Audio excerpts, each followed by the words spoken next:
Hello students, तो class 10th में mathematics sample paper mathematics standard का सैम्पल पेपर 2020 टू 2021 जो सीबीएसई ने रिलीज़ किया उसको हम सॉल्व करे थे। 2 क्वेश्चन हमारे बचे हुए थे, क्वेश्चन नंबर 35 और क्वेश्चन नंबर 36। इस वीडियो में इसको हम फिनिश कर देंगे बच्चों बस। बट इसके पहले एक इन्फॉर्मेशन, जो बच्चे नए आए हैं जिनको ये वीडियो मिला है, जाइए कॉमेंट सेक्शन में कॉमेंट पिन किया हुआ है, तो पिन कमेंट में ऊपर आपको लिंक मिल जाएगा जहां से आप पेपर्स को डाउनलोड भी कर सकते हैं और वीडियो सॉल्यूशन का जो पूरा प्लेलिस्ट है, मतलब क्वेश्चन नंबर 1 टू 34 आपको उस प्लेलिस्ट में मिल जाएगा, तो लिंक वहां दिया है। उसके अलावा अगर रीड मोर पे आप क्लिक करोगे जो पिन कमेंट है मेरा नीचे, तो बच्चों उसमें पूरा क्लास 10th का सिलेबस आ जाएगा। फिजिक्स का हर एक चैप्टर, केमिस्ट्री का, मैथमेटिक्स का हर एक चैप्टर आपको मिल जाएगा, प्लस एनसीईआरटी एग्जाम्पलर का सॉल्यूशन भी वीडियो के फॉर्म में मैंने वहां पे आपको समझाया हुआ है। क्लासेस वहां पे रिकॉर्डेड हैं, आप देख सकते हैं। ठीक है, तो आइए स्टार्ट करते हैं बच्चों। Question number 35। क्वेश्चन नंबर 35 में बोलता है waters flowing through a cylindrical pipe of internal diameter 2 centimetre. इसको समझो बच्चों, इंटरनल डायमीटर उसने पता है क्यों बोला है। देखो, उसको सिलेंड्रिकल पाइप होगी तो उसको सामने से देखोगे तो ऐसा दिखाई पड़ेगा। ठीक है, अब इसके 2 डायमीटर हैं, एक तो सेंटर से अगर बाहर तक जाओगे तो मतलब ये देखो, ये इतना जो ये इसकी थिकनेस है ना, ठीक है, इसकी थिकनेस की वजह से हम बोलते हैं भाई 2 डायमीटर है या 2 रेडियस है। एक तो सेंटर से लेके आउटर सरफेस तक ये रेडियस क्या होगी, बड़ी होगी, और सेंटर से लेके इनर सरफेस तक ये रेडियस कैसी होगी, छोटी होगी। मतलब अगर आप इसको इस तरीके से देखें, ठीक है, ये देखिए, ठीक, तो ये हो गया आपका इनर डायमीटर और ये हो गया आपका आउटर डायमीटर। ठीक है, अब एक बात बताइए बच्चों, ये जो पोर्शन है इसमें तो मान लो कि किसी मेटल की पाइप है, तो ये तो मेटल वाला पोर्शन है, यहाँ तो पानी आएगा नहीं, तो पानी कहाँ आएगा, इतने पोर्शन में अंदर से। मतलब जब पानी फ्लो करेगा तो ऐसे करके फ्लो करेगा, समझ रहे हो ना, ऐसे करके फ्लो करेगा। यानी कि हमें हमेशा जब पानी किसी पाइप से फ्लो करता है तो हमें कौन सा डायमीटर कंसीडर करना चाहिए, इंटरनल वाला। तो एक्सटर्नल डायमीटर से हमें यहाँ कोई मतलब भी नहीं है। ठीक है ना, चलो बहुत बढ़िया। तो इंटरनल डायमीटर का मैंने आपको मतलब बता दिया बच्चों। इंटरनल डायमीटर अगर 2 सेंटीमीटर है तो इंटरनल रेडियस कितना हो जाएगा, 1 सेंटीमीटर। 2 का हाफ कर दो, डायमीटर को 2 से डिवाइड कर दो तो रेडियस आ जाता है। ठीक है, कह रहा है into a cylindrical tank of base radius 40 centimetre at the rate of 0.7 metre per second, by how much will the water rise in the tank in half an hour। अब देखिए बच्चों, यहाँ पर सिचुएशन क्या है मैं आपको बता दूं। देखिए, एक पाइप से पानी गिर रहा है, कौन से रेट से गिर रहा है, 0.7 मीटर पर सेकंड के रेट से गिर रहा है। इस बात से आप क्या समझते हैं, देखिए मैं पहले यहाँ पर डायग्राम बना देता हूँ। और देखो बच्चों, ये एक पाइप है, ये देखिए, ठीक है, और ये पाइप बहुत लंबा होगा, मैं मना नहीं कर रहा हूँ, तो रेडियस से ये पाइप बहुत लंबा है, कहीं से ये आ रहा है, और इस पाइप से बच्चों जो वाटर है, ठीक है, जो वाटर है वो वाटर पानी गिर रहा है, कौन से रेट से गिर रहा है बताइए, ये गिर रहा है आपका 0.7 मीटर पर सेकंड के रेट से। इसका क्या मतलब है मैं आपको बताऊंगा। और ये पानी जाता कहाँ है बच्चों, ये पानी जाता है into a cylindrical tank of base of radius 40 centimetre में, यानी कि ये पानी बच्चों इस सिलेंड्रिकल टैंक में गिरता है। ठीक है, अब क्या होगा बताओ, ये सिलेंड्रिकल टैंक धीरे धीरे भरने लगेगा ऐसे। ठीक है, और ख़ास बात ये बच्चों कि इस क्वेश्चन में आपको सिलेंड्रिकल टैंक का जो बेस है वो उसका रेडियस दिया हुआ है, ध्यान से पढ़ना क्वेश्चन, रेडियस दिया हुआ है। ठीक है, तो ये जो सिलेंड्रिकल टैंक है इसका बेस रेडियस कितना है, सपोज बच्चों इसको हम कैपिटल R से दिखा रहे हैं, तो ये कितना हो जाएगा 40 सेंटीमीटर। कोई दिक्कत है बताइए, तो इसका रेडियस कितना हो गया 40 सेंटीमीटर। ठीक, अब देखो बच्चों, इसमें से पानी जाएगा, इसमें जा रहा है, समय निकलता जा रहा है, समय निकलता जा रहा है, समय निकलता जा रहा है। ठीक है, तो जैसे ही आधे घंटे बीत जाएंगे, पढ़िए जरा, bye how much will the water rise in the tank in half an hour. मतलब आधे घंटे के बाद कह रहा है कि टैंक का जो हाइट है वो कितना राइज कर जाएगा, टैंक कितना भर जाएगा। तो सपोज बच्चों टैंक कितना तक भर जाता है, h हाइट तक, कितना तक भर जाता है, h हाइट तक। तो सपोज ये इतने में पानी ऐसे भर गया। ठीक, तो ये वाली हाइट हमने क्या अज्यूम कर ली, h अज्यूम कर ली। ये टोटल हाइट नहीं है, ये जो कंटेनर है ना सिलेंड्रिकल कंटेनर, इसकी टोटल हाइट नहीं है ये, उससे हमें कोई मतलब भी नहीं है। हमें तो हाइट कौन सी चाहिए, जितने हाइट में पानी आ गया है, जितना पानी राइज किया है। तो सपोज h हाइट तक पानी राइज किया, अब इसमें पूरा पानी आ गया है, और ये काम कितनी देर में हुआ है, हाफ एन आवर में। हाफ एन आवर का मतलब क्या होता है बताइए, 30 मिनट्स होता है। हाफ एन आवर का मतलब क्या होता है, 30 मिनट्स होता है, सही है ना। तो इसका मतलब ये जो काम हुआ है वो हाफ आवर में हुआ। हाफ आवर का क्या मतलब होता है, 30 मिनट्स होता है। ठीक है, अब देखिए बच्चों, इसमें से पानी गिर रहा है, कौन से रेट से पानी गिर रहा है, 0.7 मीटर पर सेकंड। इसका क्या मीनिंग होता है ये आपको समझना है। इसका ये मीनिंग होता है कि जो वाटर है वो 1 सेकंड में कितना डिस्टेंस ट्रेवल करता है, 0.7। अगर हम इस पाइप में ऐसे विजुअलाइज करना शुरू करें और यहाँ पे अगर हम खड़े हो जाएं, पीछे से पानी आ रहा है और इसके किसी क्रॉस सेक्शन एरिया के पास हम खड़े हो जाएं और 1 सेकंड में चेक करें, तो 1 सेकंड में ये पानी यहाँ से चलता चलता कहाँ पहुँच जाता है, यहाँ पे पहुँच जाता है, यानी कि ये डिस्टेंस कितनी हो जाएगी बताइए, 0.7 मीटर। नहीं समझ में बात भाई, 0.7 मीटर पर सेकेंड का क्या मतलब है कि 1 सेकेंड में पानी कितना डिस्टेंस ट्रेवल कर लेता है, 0.7 मीटर बस। यानी कि बच्चों 0.7 मीटर का क्या मतलब होता है, 0.7 मीटर को आप सेंटीमीटर में चेंज कर लो, ज़रूरी है, पता है क्यों, पॉइंट के चक्कर में क्या पढ़ना है, जब उधर भी सबको सेंटीमीटर में दिया हुआ है, इसको हल्का कर लो, 100 से मल्टीप्लाई कर दो। अगर इसको 100 से मल्टीप्लाई कर दोगे कितना आ जाएगा, हाँ देखिए इसको 100 से बच्चों मल्टीप्लाई कर दीजिए तो ये आ जाएगा आपका सेंटीमीटर में। ठीक, यहाँ से पॉइंट आपने हटाया ये, और ये आ गया आपके पास 70 सेंटीमीटर। सही है, यानी कि अब अगर हम आपसे पूछेंगे भाई 1 सेकंड में पानी कितना डिस्टेंस ट्रेवल करता है, 70 सेंटीमीटर। 0.7 मीटर बोलो या 70 सेंटीमीटर बोलो, बात क्या है, सेम। अब एक बात बताओ बच्चों, अगर पानी 1 सेकंड में यहाँ से यहाँ आ जाता है इस पाइप में, तो पानी ने कितना वॉल्यूम कवर किया, इतना वॉल्यूम कवर किया। ठीक है, तो बताओ ये जो पानी का जो वॉल्यूम है, 1 सेकंड में पानी का जो वॉल्यूम है वो हम कैसे निकालेंगे, तो जवाब है ये जो इमेजिनरी सिलेंडर आपको नजर आ रहा है कि भाई 1 सेकंड में पानी इतना बढ़ जाता है, तो इस इमेजिनरी सिलेंडर का हम क्या निकाल लें, वॉल्यूम निकाल लें। तो हमें ये पता चल जाएगा कि 1 सेकंड में ये पाइप कितना वाटर का वॉल्यूम फ्लो करवा देता है, उतना ही तो 1 सेकंड में इसमें गिरेगा, जितना 1 सेकंड में इसमें फ्लो करेगा उतना ही तो 1 सेकंड में इसमें गिरेगा। बात समझ में आएगी नहीं, ठीक है ओके। तो बच्चों इस सिलेंडर का अगर हम वॉल्यूम निकाल लें, इस इमेजिनरी सिलेंडर का वॉल्यूम निकाल लें, तो वाटर 1 सेकंड में कितना वॉल्यूम वाटर फ्लो करता है इस सिलेंडर में, ये हमें पता चल जाएगा। बात समझ में आएगी नहीं। तो बच्चों बताइए इस सिलेंडर की हाइट क्या हो जाएगी, यहाँ से यहाँ तक, हाँ ये 70 सेंटीमीटर हो जाएगी, क्योंकि हम ये सब कुछ काम किसके लिए कर रहे हैं, फॉर 1 सेकंड, 1 सेकंड में हम चेक कर रहे हैं। तो ये हो गई हाइट इसकी कितनी, 70 सेंटीमीटर। और इस पाइप का इंटरनल डायमीटर कितना दिया हुआ था बताइए, 2 सेंटीमीटर। तो इसका इंटरनल रेडियस कितना हो जाएगा, हाँ 1 सेंटीमीटर। तो ये रेडियस हो जाएगा आपका, स्मॉल आर से मैं दिखा रहा हूँ 1 सेंटीमीटर, और ये जो हाइट है इसको हमने स्मॉल h से दिखाया है। ठीक है ना, चलो तो यहाँ पर बच्चों देखिए सॉल्यूशन में हम क्या करते हैं, सॉल्यूशन में हमने बोला भाई volume flowing volume of water, आप इस तरीके से लिख लो, volume of water flowing, volume of water flowing in 1 second. हाँ भाई 1 सेकेंड में कितना वाटर फ्लो करेगा, तो जवाब है ये वाले सिलेंडर का क्या निकाल लो, वॉल्यूम। ठीक है, तो सिलेंडर का वॉल्यूम का फॉर्मूला क्या होता है, पाई आर स्क्वायर एच। तो पाई को आप पाई रहने दो अभी, आर स्क्वायर, आर इसका कितना लेंगे 1 का स्क्वायर क्या होता है, 1 का स्क्वायर 1 होगा, इंटू एच की जगह क्या लेंगे 70। तो यह आ जाएगा 70 इंटू 1 स्क्वायर 70 पाई सेंटीमीटर क्यूब। वॉल्यूम का यूनिट क्या होता है, सेंटीमीटर क्यूब हो जाएगा ना, क्योंकि डायमेंशन सभी मतलब रेडियस और हाइट सेंटीमीटर में दी हुई है। ठीक, तो बच्चों ये volume of water flowing in 1 second आ गया। अब हम एक काम करते हैं, हम ये चेक करते हैं कि ये पाइप 30 मिनट्स में कितना वॉल्यूम फेंक देगा पानी का, उतना ही वॉल्यूम तो यहाँ भर जाएगा ना।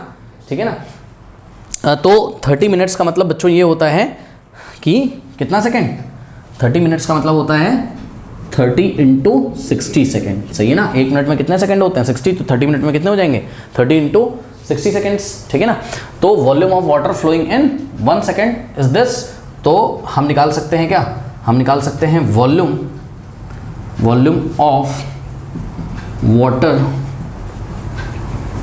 फ्लोइंग इन कितनी देर में बताइए, 30 इंटू 60 सेकेंड्स। ठीक है, 30 इंटू 60 सेकेंड्स। और बच्चों ब्रैकेट में हम क्या लिख देंगे, हाफ आर, मतलब कि इसको बच्चों मैं नीचे कर देता हूँ, यहाँ पे थोड़ा गंदा हो जा रहा है। Volume of water flowing in 30 into 60 seconds, और ब्रैकेट में क्या लिख दिया हमने, हाफ आर। भाई हाफ आर बोलो आप, और चाहे 30 मिनट्स बोलो, और चाहे 30 इंटू 60 सेकेंड्स बोलो, बात क्या है, सेम है। भाई अगर हम आपसे पूछें हाफ आवर में कितने सेकंड्स होते हैं, तो 30 इंटू 60 सेकंड्स तो होंगे, है ना, तो बात क्या है, सेम है। तो volume of water flowing in 30 into 60 seconds is equals to, अब ध्यान दें 1 सेकंड में इतना फ्लो करता है, तो 30 इंटू 60 सेकंड्स में कितना फ्लो करेगा, इसको हम 30 इंटू 60 से क्या करेंगे, मल्टीप्लाई कर देंगे, यानी कि क्या हो जाएगा 70 पाई इंटू 30 इंटू 60। सही है, इतना वॉल्यूम कितनी देर में, हाफ आवर में या 30 इंटू 60 सेकेंड्स में, तो सेंटीमीटर क्यूब इतना वॉल्यूम। अब एक बात बताओ बच्चों, हाफ आवर में जब इतना वॉल्यूम इस पाइप से जाएगा, तो हाफ आवर में इतना ही वॉल्यूम यहाँ पे आएगा, पानी कहीं बाहर तो गिर नहीं रहा है, इसी में जा रहा है, यानी कि क्या, हाफ आवर में हमने बोला है कि भाई ये इतना भर जाता है, तो इतना भर जाने का ये वाला वॉल्यूम कितना है, ये वॉल्यूम निकलेगा पाई capital are square into H से। बात समझ में कि नहीं है, ठीक है ना, और इसका जो पाई आर स्क्वायर एच होगा ये किसके इक्वल होगा, इस वॉल्यूम के इक्वल हो जाएगा, बस खत्म। मतलब वहाँ से जो पानी गिरता है आधे घंटे में, वो आधे घंटे के ये वाले वॉल्यूम, जो ये वॉल्यूम कवर हो जाता है, इसके इक्वल हो जाएगा, बहुत सिंपल है। ठीक है, तो हम क्या करेंगे नेक्स्ट में, कि volume of water flowing through the pipe, ये जो पाइप से ऊपर आ रहा है पानी, volume of water flowing through the pipe in half hour, अब आगे मेरे पास जगह नहीं है, in half hour is equals to what, is equals to volume of the water या volume of the water in the cylindrical tank in half hour, ठीक है ना। तो बस नेक्स्ट स्टेप में देखिए, this implies volume of the water flowing through the pipe in half hour, मतलब half hour में पानी पाइप से कितना पानी निकला, इतना वॉल्यूम का पानी निकला, यानी कि 70 pi into 30 into 60 is equals to volume of the water in the cylindrical tank in half hour. कितना हो जाएगा, सिलेंड्रिकल टैंक हाफ आवर में कितना भर गया according to the diagram, pi R square H, ठीक है। तो पाई कैपिटल आर रखेंगे, आर स्क्वायर इंटू एच, और यही कैपिटल एच की आपको वैल्यू निकालनी है कि नहीं निकालनी है, ठीक है। और कॉपी में आप पहले बच्चों कहीं पे मेंशन कर दीजिएगा कि let us assume in half hour the cylindrical tank rise up to the height of H, क्या up to the height of capital H centimetre, या आप कॉपी में कहीं लिख लीजिएगा, ठीक है। अब करना कुछ नहीं बच्चों, उसको सॉल्व करना है, ठीक है। तो उसको सॉल्व करते हैं, इतना सभी बच्चे कॉपी कर लें, कॉपी कर लीजिए। अब यहाँ पे बच्चों आपको दिख रहा होगा कि पाई से पाई कैंसिल हो जाएगा, dividing by pi both side, तो पाई से लेफ्ट में और पाई से राइट में हमने डिवाइड कर दिया, तो ये कैंसिल हो गया। देखिए अब इसको करना कुछ नहीं, इसको सॉल्व कर लेते हैं ना, तो यहाँ कहीं हम इसको सॉल्व कर लेते हैं। तो this implies 70 into 30 into 60 is equals to R square into H, ठीक है। अगर ऐसे क्वेश्चंस आपको प्रैक्टिस करने हो तो मैंने आर डी शर्मा से बहुत सारे कराए हुए हैं, आप लिंक फॉलो कर सकते हैं, नीचे पिन कमेंट में लिंक मैंने दिया हुआ है, ठीक है। तो यहाँ पे आर की वैल्यू रख दो सॉरी आर की वैल्यू कितनी हो जाएगी बताइए, 40, तो 40 इंटू 40 यानी कि 40 का स्क्वायर यानी कि 40 इंटू 40, ये हो गया R square, 40 into 40 into H, ठीक है। बस अब इसको करना है सॉल्व, तो dividing by 40 into 40 both side, तो 40 इंटू 40 से लेफ्ट में और 40 इंटू 40 से राइट में, तो ये पूरा कैंसिल हो जाएगा, ये 0 से 0 और ये वाला 0 से 0 चला गया। तो दिस इम्प्लाइज व्हाट, और कैंसिल कर देते हैं आप, 2 3 जा और 2 जा 4, फिर 2 1 जा, और ये कितने टाइम जाएगा, 35 टाइम जाएगा, है ना।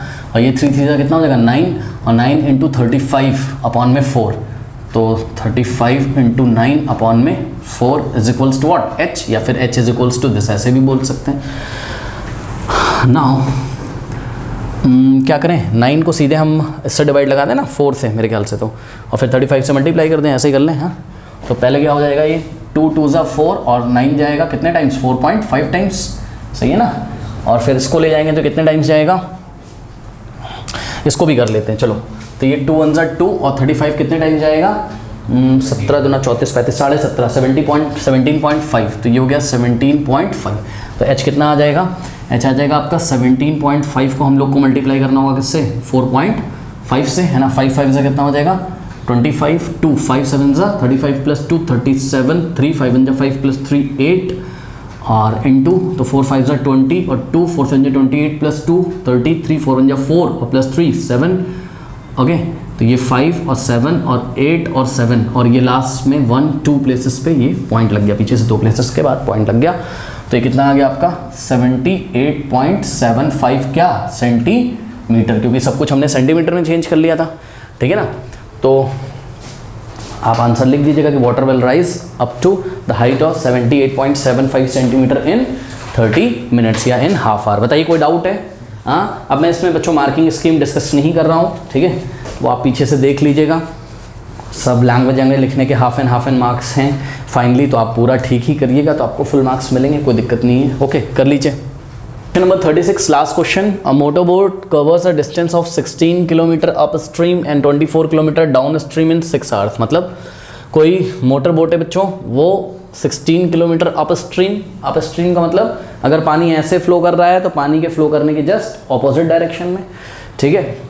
और डाउन स्ट्रीम मतलब जिधर पानी फ्लो कर रहा है उधर ही बोट चल रही है, ठीक है ना। तो बच्चों यहाँ पे देखिए हम बना लेते हैं, मान लीजिए ये वाली लेफ्ट टू राइट डायरेक्शन है किसकी, अप स्ट्रीम की, ठीक है। तो ये वाली डायरेक्शन किसकी हो जाएगी, डाउन स्ट्रीम की, ठीक है ना।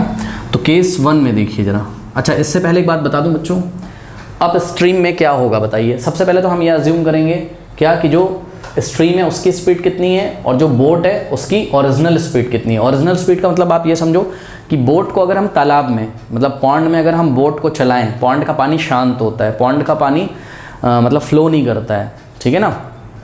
तो जो तालाब होता है, जो रुका हुआ पानी होता है, उसमें अगर आप बोट को चलाइए तो बोट की ओरिजिनल स्पीड आपको पता चल जाएगी।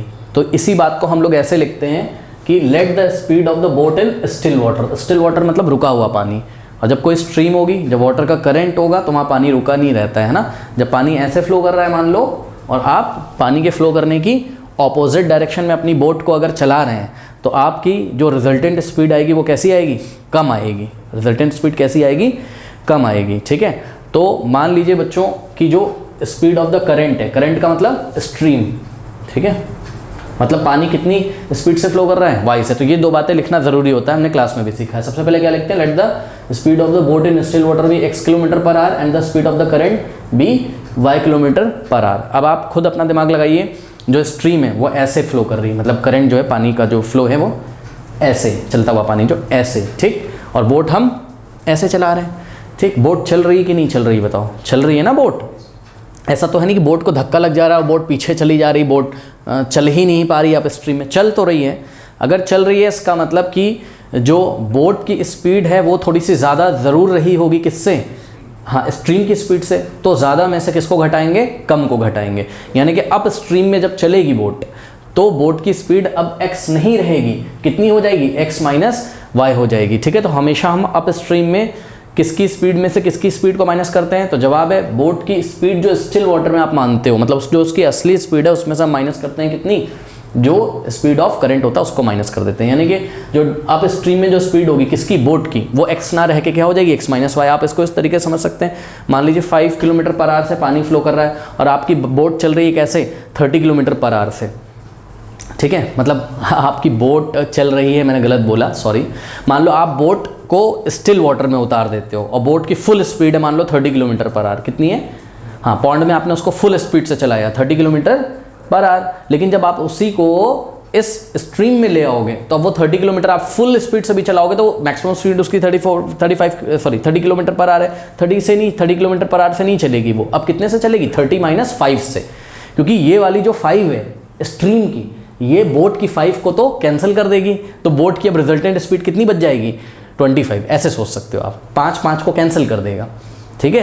तो वही हमने सोचा, हमने क्या सोचा, हमने कहा भाई बोट में से किसकी घटा दो, स्ट्रीम की, तो हमें पता चल जाएगा कि बोट कितने से चल रही है। जैसे हमने 30 माइनस 5 किया था, वैसे ही 30 क्या था, स्टिल वाटर में बोट की स्पीड, और 5 क्या था, स्ट्रीम की स्पीड, करंट की स्पीड, जो वाटर का करंट चल रहा है, जो पानी की धारा चल रही है, ठीक है। तो यही काम तो हमने यहाँ पे भी किया है। क्या, पहले हमने बोला कि भाई बोट की सपोज ओरिजिनल स्पीड का मतलब स्टिल वाटर में उसकी जो मैक्सिमम स्पीड होती है उसी को हम उसकी ओरिजिनल स्पीड बोलते हैं, या speed of boat in still water बोलते हैं। तो वो कितना है, x है, और स्ट्रीम का स्पीड आपने कितना माना है, y। तो बताओ जब आप स्ट्रीम में चलेगा बोट तो उसकी स्पीड कितनी हो जाएगी, x माइनस वाई। कुछ बच्चे इसको y माइनस एक्स कर देते हैं, ठीक है। तो आपको कंफ्यूज नहीं होना है बच्चों, आपको हमेशा बोट में से किसको माइनस करना है, स्ट्रीम को। और बच्चे बोलते हैं सर ज़रूरी है कि हम late the speed of the boat in still water को x माने, नहीं, आप इसको y मान लीजिए और इसको आप x मान लो, तो आपकी इक्वेशन क्या बन जाएगी, मतलब आपका जो अप स्ट्रीम का स्पीड है वो x माइनस वाई ना हो के y माइनस एक्स हो जाएगा। बस डिपेंड करता है कि आपने क्या माना है, उससे मैटर नहीं करता। आपको ये सोचना है कि हमेशा स्टिल वाटर में जो बोट की स्पीड है उसमें से हम किसको माइनस कर दें, स्ट्रीम की स्पीड को माइनस कर देंगे, तो हमको अप स्ट्रीम में बोट की स्पीड पता चल जाएगी, सही है। तो बोट अब इतने स्पीड से चलेगी। अब दूसरा तरीका देखिए बच्चों, इधर स्ट्रीम फ्लो कर रही है और आप बोट भी इधर ही चला रहे हो। अब बोट का मैक्सिमम स्पीड स्टिल वाटर में कितना था, 30, ठीक, और स्ट्रीम 5 से फ्लो कर रही है। तो आप जब स्ट्रीम की ही डायरेक्शन में चलाओगे तो स्ट्रीम इस पर फोर्स लगाएगी, ठीक है। तो अब बोट की स्पीड क्या हो जाएगी, हाँ ज़्यादा हो जाएगी, आप इस तरीके से समझ सकते हो। मतलब मैं ज़्यादा फिजिक्स में नहीं जाऊँगा, वो सब रिलेटिव वेलोसिटी का कॉन्सेप्ट है, तो वो सब नहीं, आप बस इतना समझो दोनों की जुड़ जाएगी, दोनों की ऐड हो जाएगी, बात समझ में ही नहीं। तो बोट अब 30 से ना चल के किससे चलेगी, 30 प्लस स्ट्रीम की भी स्पीड, आप डाउन स्ट्रीम की बात कर रहे हो, मतलब जिधर पानी फ्लो कर रहा है उधर ही बोट चल रही है, ठीक है ना। तो 30 प्लस 5 से चलेगी, 35 से चलेगी। तो इस चीज़ को आप यहाँ पे कैसे दिखाओगे, डाउन स्ट्रीम स्पीड किसकी, बोट की, कितनी हो जाएगी, x प्लस वाई, दोनों को जोड़ देना है। इसमें तो चाहे y प्लस एक्स करो चाहे x प्लस वाई करो, बात क्या है, सेम। अब बस दो केसेस आपको यहाँ पे बना लेने होते हैं। केस 1 में क्या कहता है, इससे पहले एक चीज़ और बता दूँ आपको बच्चों कि स्पीड का फॉर्मूला क्या होता है बताइए, स्पीड इज इक्वल्स टू होता है आपका डिस्टेंस बाय टाइम, ये तो सबको पता होगा है ना। तो टाइम अगर इधर आ जाए तो स्पीड इधर आ जाएगी, यानी कि टाइम इज इक्वल्स टू क्या हो जाएगा बताइए, डिस्टेंस अपॉन में स्पीड, सही बोला ना मैंने। अब देखिए बच्चों केस 1 में क्या करता है, थोड़ा ध्यान दें। केस 1 में बच्चों ये 16 किलोमीटर अप स्ट्रीम जाती है, तो ये देखिए बच्चों ये 16 किलोमीटर अप स्ट्रीम गई, ठीक है, यहाँ से चली और ये 16 किलोमीटर अप स्ट्रीम गई और यहाँ से लौट गई वापस। तो जब वापस आ गई मतलब डाउन स्ट्रीम, ये अप स्ट्रीम है तो ये डाउन स्ट्रीम है, और डाउन स्ट्रीम कितना आ गई बताइए, डाउन स्ट्रीम आ गई 24 किलोमीटर, और इसमें टोटल टाइम उसने कितना लिया 6 आवर्स, यानी कि अप स्ट्रीम में 16 किलोमीटर जाने का और 24 किलोमीटर डाउन स्ट्रीम में आने का टोटल टाइम कितना है, 6 आवर्स है। तो एक बात बताओ मुझे कि अप स्ट्रीम में टाइम कितना लगा, बताओ अप स्ट्रीम में टाइम कितना लगा, टाइम क्या होता है बताओ, डिस्टेंस अपॉन स्पीड। तो अप स्ट्रीम का डिस्टेंस कितना है बच्चों, 16 है, ठीक है, 16 अपॉन में क्या रखेंगे, स्पीड। स्पीड अप स्ट्रीम में कितनी है, x माइनस वाई। तो ये क्या आ गया बताइए, this is the time taken by the boat to travel 16 kilometre in upstream, यानी कि यहाँ से यहाँ जो 16 किलोमीटर गई है इसको जाने में इतना टाइम लगा, इतना, और प्लस वापस कितना आती है डाउन स्ट्रीम में 24 किलोमीटर, तो इसमें कितना टाइम लगेगा बताइए, डिस्टेंस अपॉन में स्पीड, और स्पीड कौन सी रखेंगे, डाउन स्ट्रीम वाली। तो डाउन स्ट्रीम वाली स्पीड कितनी है, x प्लस वाई। तो ये देखिए ये आपने टाइम निकाल लिया, ये अप स्ट्रीम में 16 किलोमीटर जाने का टाइम डिस्टेंस अपॉन स्पीड से। जब अप स्ट्रीम की बात करोगे तो आप डिस्टेंस अप स्ट्रीम वाला रखोगे और टाइम भी, सॉरी हाँ, डिस्टेंस अप स्ट्रीम वाला रखोगे और स्पीड भी अप स्ट्रीम वाली रखोगे, ठीक है। प्लस जब आप डाउन स्ट्रीम की बात करोगे तो डिस्टेंस डाउन स्ट्रीम वाला और स्पीड भी डाउन स्ट्रीम वाली, तो दोनों टाइम को हमने क्या कर दिया, ऐड कर दिया, और ये टोटल टाइम किसके इक्वल है, 6 आवर्स के इक्वल है। कोई दिक्कत है, तो एक इक्वेशन ये वाली आपकी बन गई। और केस 2 में देखिए स्टूडेंट्स, केस 2 में क्या करता है वो, इन द सेम टाइम का मतलब बच्चों सेम टाइम को काट के मैं 6 आवर्स कर देता हूँ, है ना, मतलब 6 घंटे में ही वो क्या करता है, it covers a distance of 12 kilometre up stream. तो अब अप स्ट्रीम में कितना जाता है केस 2 में, 12 किलोमीटर। तो अप स्ट्रीम में जाने का टाइम बताइए कैसे निकलेगा, डिस्टेंस अपॉन व्हाट, स्पीड। तो distance upon speed, up stream में स्पीड कितनी रखते हैं, x माइनस वाई, और plus 12 kilometre up stream and 36 kilometre down stream, ठीक है। तो 36 किलोमीटर डाउन स्ट्रीम आ जाता है। तो डाउन स्ट्रीम आने में टाइम कितना लगा होगा बताइए, डिस्टेंस अपॉन स्पीड, और ये जो टोटल टाइम होता है फिर से ये सेम ही होता है, यानी कि कितना होता है, 6 आवर्स होता है, ठीक है। तो ये आ गई आपकी इक्वेशन नंबर 2, बात समझ में आई कि नहीं आई। अब ये कौन सा मेथड है बच्चों, याद करिए, यहाँ पे भी हमको 1/x माइनस वाई दिख रहा है, यहाँ पे भी 1/x प्लस वाई, यहाँ पे 1/x minus Y, 1/x plus Y. तो ऐसी कंडीशन में 1/x माइनस वाई को हम लोग u और 1/x प्लस वाई को हम लोग v अज्यूम कर लेते थे। जैसे कि मान लीजिए बच्चों फर्स्ट इक्वेशन है ये, है ना, तो फर्स्ट इक्वेशन को आप क्या लिख सकते हो, 16 इंटू 1/x माइनस वाई। आप इसको ऐसे भी लिख सकते हो भाई, 16 हो जाएगा अपॉन में x माइनस वाई, और plus 24 into 1/x plus Y, इसको आप ऐसे भी तो लिख सकते हो ना, ये देखिए। और सेकंड इक्वेशन को आप क्या लिख सकते हो बताइए, 12 इंटू 1/x माइनस वाई और plus 36 into 1/x plus Y is equals to what, 6, ऐसे लिख सकते हो। तो लेट कर लो क्या, कि let 1/x minus Y is equals to u and 1/x plus Y is equals to v। तो सपोज हमने 1/x माइनस वाई को u and 1/x plus Y को v, तो putting the values of 1/x minus Y and 1/x plus Y in equation number 1 and 2, ठीक है। तो ये हमने आपको दिखाने के लिए ऐसा बनाया है ताकि आपको फील आ जाए, ठीक है। तो क्या हो जाएगा बताओ, 16, ये सब लैंग्वेज जो मैं बोल रहा हूँ आपको लिखनी एग्जाम में, 16 इंटू 1/x माइनस वाई की जगह आप क्या रखोगे, u, तो 16 इंटू यू हो जाएगा ये, plus 24 into 1/x plus Y की जगह क्या रखेंगे, v, तो 24v इज इक्वल्स टू में 6 आ गया, ठीक। अब इसको थोड़ा सा हम लोग शायद सुधार तो सकते हैं कि नहीं सुधार सकते हैं, सुधार लें, कुछ कॉमन आएगा बताइए, लेफ्ट हैंड साइड से क्या कॉमन आएगा, 4 तो कॉमन आ जाएगा, लेकिन ऐसा कुछ लो ना, 2 कॉमन ले लेते हैं, ठीक है। तो 2 कॉमन ले लिया, यहाँ क्या हो जाएगा 8u और प्लस ये कितना हो जाएगा 12v इज इक्वल्स टू, इसको आप क्या लिख सकते हो 3 × 2 या 6 डिवाइडिंग बाई 2 बोथ साइड, 2 से लेफ्ट में 2 से राइट में, ये 2 से 2 कैंसिल हो गया, 2 1 ज़ा 2 3 ज़ा, तो यहाँ से एक इक्वेशन आ गई 8u और plus 12v is equals to 3 plus 12v is equals to 3। Let us say this is equation number 3। सही है, बताइए कोई डाउट है? अब इसी तरीके से 1/x माइनस वाई की जगह u, 1/x प्लस वाई की जगह v कहाँ रखेंगे हम, ये सेकंड इक्वेशन में, तो ये क्या हो जाएगा 12u plus 36v is equals to 6। ठीक है, तो 12 देखो 12 इंटू 1/x माइनस वाई की जगह u, तो 12u plus 36 into v, 1/x plus Y की जगह v इज इक्वल्स टू 6। अब लेफ्ट हैंड साइड से 6 कॉमन ले लीजिए, तो 6 आप कॉमन लोगे तो 6 2 12, यहाँ 12u और plus 6 6 36, 6v is equals to 6। Now dividing by 6 both side आप लोग 6 से डिवाइड लगा दीजिए, तो ये लेफ्ट में 6 से और राइट में 6 से डिवाइड, तो ये 6 से 6 कैंसिल, 6 1 जा 6, 6 1 जा 6, मतलब राइट में आपके पास क्या बच जाएगा 1 बच जाएगा। तो आपके पास यहाँ से एक इक्वेशन आ गई, क्या यहाँ से एक इक्वेशन आ गई 2u plus 6v is equals to 1। कोई डाउट है बताइए? इस इक्वेशन को आप इक्वेशन नंबर 4 बना दीजिए, पहले इतना कॉपी करिए फिर मैं आगे कराता हूँ। ओके, कॉपी कर लीजिए। इक्वेशन नंबर 3 और 4 को आप सॉल्व कर लेते हैं u और v के लिए। ये लीनियर इक्वेशन इन 2 वेरिएबल्स हैं, एलिमिनेशन मेथड लगा दीजिए। सबसे पहले मैं u को एलिमिनेट करना चाहता हूँ, यहाँ पे u का कोफिशिएंट 8 है, तो यहाँ पर u का कोफिशिएंट 8 बनाने के लिए मैं इक्वेशन नंबर 4 में बोथ साइड क्या करूँगा 4 से मल्टीप्लाई कर दूंगा। तो इक्वेशन नंबर 4 में मैं 4 से मल्टीप्लाई करूँगा अगर, तो 4 2 ज़ा, देखिए जिन बच्चों को नहीं समझ में आ रहा है मैं पूरा करके आपको दिखा देता हूँ। मैंने क्या किया, इक्वेशन नंबर 4 जो है इसमें 4 से लेफ्ट में मल्टीप्लाई किया और 4 से राइट में, तो इक्वेशन नंबर 4 हो जाएगी 4 2 ज़ा 8u और प्लस 4 6 ज़ा 24v is equals to 1 into 4 4। Let us say this is equation 5th। Now subtracting 5th from 3, यानी कि 3 में से हम सब्ट्रैक्ट करने जा रहे हैं किसको 5th को, तो पहले हम 3 को कॉपी कर लेंगे, तो 8u और plus 12v is equals to 3, और इसके नीचे हम 5th को कॉपी कर लेंगे। 5th क्या है हमारा, 5th है 8u और plus 24v is equals to में 4। अब सब्ट्रैक्ट कर देंगे तो साइन चेंज हो जाएंगे, यहाँ साइन चेंज, ठीक है, तो ये हो जाएगा 8u से 8u कैंसिल, 12v और माइनस 24, देखो plus minus minus minus 12v आ जाएगा जी भाई, 24 माइनस का है प्लस का 12 है तो माइनस 12v तो आएगा, is equals to 3 minus 4 minus 1 हो जाएगा। ठीक है, अब दोनों तरफ माइनस है तो कैंसिल हो जाएगा, या फिर multiplying by minus 1 both side, तो यहाँ से आ जाएगा 12v is equals to what 1 dividing by 12 both side, ये 12 से 12 गया तो v इज इक्वल्स टू कितना आ गया 1/12 आ गया। ठीक है, v इज इक्वल्स टू कितना आ गया 1/12।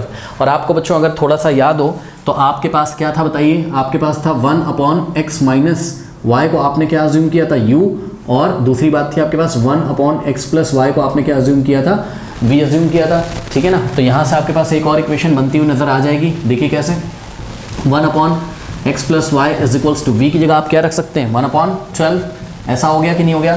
Now taking reciprocal on both side, इसको भी रेसिप्रोकेट कर दीजिए, तो x plus Y upon 1 x plus Y हो जाएगा, और ये भी पलट दो, इसको रेसिप्रोकेट कर दो 12/1 12 हो जाएगा। तो ये एक नई इक्वेशन बन गई बच्चों। लेट अस से इस इक्वेशन को हमने बोला इक्वेशन नंबर 6। बताइए कोई डाउट है? हाँ, तो ये बहुत ईजी था। अब क्या करेंगे, ये जो v की वैल्यू आ गई है, ठीक है ना, इस v की वैल्यू को आप ले आके इक्वेशन नंबर 3 में पुट कर दीजिए। ठीक है, तो देखते हैं क्या होता है। तो v आपका u आ जाएगा मेरे ख्याल से, now putting v is equals to 1/12 in equation number 3, तो 8u और प्लस 12 इंटू v, v की जगह हम लोग 1/12 रखेंगे इज इक्वल्स टू 3, 12 से 12 कैंसिल हो गया तो 8u इज इक्वल, अब ध्यान दो बच्चों 8u और plus this implies 8u plus यहाँ पे 1 बचा इज इक्वल्स टू 3, 1 जाएगा राइट में, तो this implies 8u is equals to 1 जाएगा राइट में, 3 minus 1 2, now dividing by 8 both side, 8 से लेफ्ट में 8 से राइट में, 8 से 8 कैंसिल, 2 1 ज़ा 2 4 दा, तो 1/4, यानी कि u की वैल्यू कितनी हो गई 1/4, तो u इज इक्वल्स टू कितना हो गया बच्चों 1/4। लाके यहाँ पे रख दीजिए तो क्या हो जाएगा 1/x minus Y is equals to u की जगह 1/4। नाउ बोथ साइड रेसिप्रोकेट कर दीजिए, तो x minus Y upon 1 x minus Y हो जाएगा इज इक्वल्स टू 4/1 4 हो जाएगा। ठीक है, this is equation number 7th let's say. ठीक है, now solving 6th and 7th, 6th और 7th को बच्चों सॉल्व कर लीजिए। कैसे सॉल्व करेंगे, तो बहुत सिंपल है, एक बार ऐड कर दीजिए, ठीक है, आपको कुछ ना कुछ मिल जाएगा, तो दोनों को ऐड कर दो, एक बार सब्ट्रैक्ट कर दो, ना सब्ट्रैक्ट करना हो सब्स्टिट्यूशन जो करना हो कर लो, तो कर सकते हो, एडिंग 6th एंड 7th। ठीक है, तो 6th एंड 7th को आपने क्या कर देना है, ऐड कर देना। जब आप इसको ऐड करो कैसे करोगे, 6 तो हम ऐसे ही कॉपी कर लेंगे x plus Y is equals to 12, और 7th है आपकी x minus Y is equals to what 4। कुछ बच्चे u और v निकाल के भूल जाते हैं क्वेश्चन, आपको x और y की वैल्यू निकालनी भाई, क्वेश्चन आपने एक्स और वाई में माना हुआ है, यू और वी तो बाद में सब्स्टिट्यूट किया था, इन दोनों को ऐड करो, y positive negative cancel, x plus x 2x होता है और 4 + 12 कितना होता है 16, not dividing by 2 both side, तो 2 से 2 कैंसिल, 2 1 2 8 था, तो बच्चों x इज कितना आ गया 8। x था क्या, boat speed of the boat in still water, तो सभी बच्चे अपनी कॉपी में लिखेंगे क्या, speed of the boat in still water is 8 km/h। Now putting the value of x is 8 in equation number 6, ठीक है। तो इक्वेशन नंबर 6 क्या है आपके पास, x + y = 12 है, आपको यहाँ पर x की वैल्यू 8 रखनी है, तो 8 + y = कितना हो जाएगा 12, 8 जाएगा राइट में, तो y = 12 - 8 यानी कि कितना आ जाएगा 4 km/h, ठीक है स्टूडेंट्स। तो ये हो गया आपके पास, तो the speed of the boat in still water is 8 km/h and the speed of the current is, या the speed of the stream is 4 km/h। बताइए कोई डाउट है, सिंपल है। तो स्टूडेंट्स ये हमारा सैम्पल पेपर बच्चों कंप्लीट हो गया है, ठीक है ना। अब देखते हैं, कोशिश करेंगे कि बेसिक मैथमेटिक्स का जो सॉल्यूशन है वो भी हम लेके आएँ, ठीक है। यहीं एंड स्क्रीन पे लगा देंगे, स्टार्ट हो जाएगा इसी के बाद, ठीक है। तो चैनल पे बने रहिए, चलिए फिर मिलते हैं नेक्स्ट वीडियो में, तब तक के लिए पढ़ते रहिए, ऑल द बेस्ट। और अगर आपका कोई चैप्टर नहीं कंप्लीट है, शॉर्ट में पढ़ना छोड़ दीजिए, कमेंट सेक्शन में कमेंट पिन किया हुआ है, हर एक चैप्टर का लिंक वहाँ पे दिया हुआ है, सभी चैप्टर्स को डिटेल में पढ़ा है, जाके पढ़ लीजिए, ठीक है। मिलते हैं नेक्स्ट वीडियो में।